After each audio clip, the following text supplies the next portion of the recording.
ஓம் நம சிவாய. அனைவருக்கும் புதன்கிழமை காலை கடந்த மதிய வணக்கத்தை தெரிவித்துக் கொள்கிறேன். உங்களுக்கு ஒரு முக்கியமான மெசேஜ் நான் சொல்ல போகிறேன். தை மாதம் ஏற்கனவே குளிர் பயங்கரமாக வாட்டி எடுக்கும், அது இயற்கை தான். இப்போ ஆகஸ்ட் மாதம் வரைக்கும் இந்த குளிர் அப்படியே நமக்கு இருக்கும் அப்படின்ற ஒரு தகவல். எதுக்கு அப்படின்னா, பூமிக்கும் சூரியனுக்கும் இடையிலான தூரம் 9 கோடி கிலோமீட்ரு. அப்கிலியன் அப்படின்ற ஒரு கோள் சூரியனை சுற்றி வருது. அப்படி சுற்றி வரும்போது பூமிக்கும் சூரியனுக்கும் இடையிலான தூரம் கிட்டத்தட்ட ஒரு 15.6 கோடி கிலோமீட்டர் அதிகரிக்கும். அப்படிங்கும்போது நமக்கு விடியறதுக்கே கிட்டத்தட்ட 6 மணிக்கு விடியக்கூடியது 6:45, 6:30 ஆயிரும். அப்படி இந்த காலகட்டத்தில் நமக்கு என்னதான் வெயில் பயங்கரமாக அடித்தாலும் குளிர் கண்டிப்பாக, வெயில் கலந்த குளிர் கண்டிப்பாக இருக்கும்.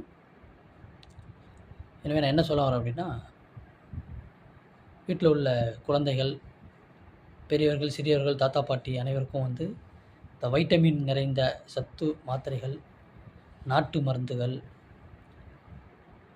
அதெல்லாம் நம்ம எடுத்துக்கொள்ள சொல்லுங்கள். அதுக்கப்புறம் இதனால் சளி, இருமல், மூச்சு திணறல் அதிகமாக ஏற்படும். அதில் நம்மளை காத்துக்கொள்ளலாம். நான் எனக்கு எப்படி சொல்கிறேன் அப்படின்னா, இதெல்லாம் பண்ணிக்கிட்டீங்க அப்படின்னா நீங்கள் டாக்டருக்கு செலவழிக்க வேண்டியதில்லை. இல்லைன்னா கண்டிப்பாக ஆஸ்பத்திரிக்கு தான் நம்ம ஓட வேண்டியது வரும். அனைவருக்கும் இதை ஒரு அன்பான வேண்டுகோளாக எடுத்துக்கிட்டு அனைவரும் இதை ஃபாலோ பண்ணுங்கள். ஆமாம், ஏன்னா பூமி கிட்டத்தட்ட சூரியன்லேருந்து 9 கோடி எங்கே இருக்குது, 15.6 கோடி எங்கே இருக்குது.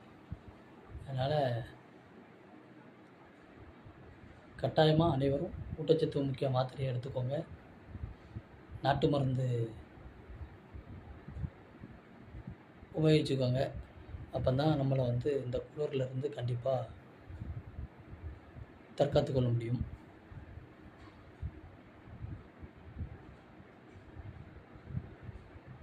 அனைவருக்கும்